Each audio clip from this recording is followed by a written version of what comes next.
Awesome. This topic is very easy to understand, but I must reiterate this again because I do not want future photographers to be abused and or used by different clients or for certain projects, because every photographer is worth something.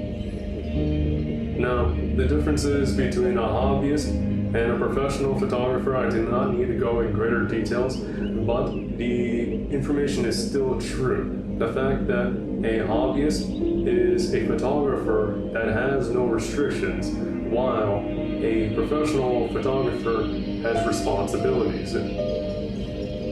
Therefore, the only thing I must be aware of is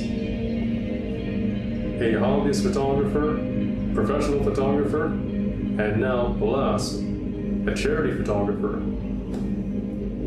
Because every photographer involved in one project or 0 projects is still worth something. Because I have worked with many clients before who have budgets for certain projects who are not willing to pay me to finish their projects. And I do not wish for any other future photographers to suffer this.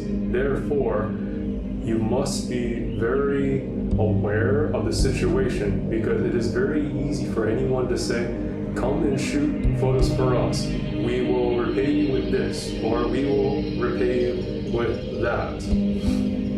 Always understand the project, because the budget of that project usually has enough to afford an extra photographer that is you, or depends on the situation. It could be true they do not have the budget to hire another photographer.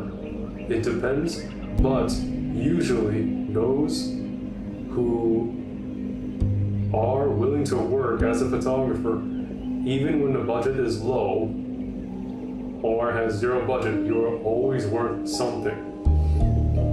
Because to work for charity is still not appropriate.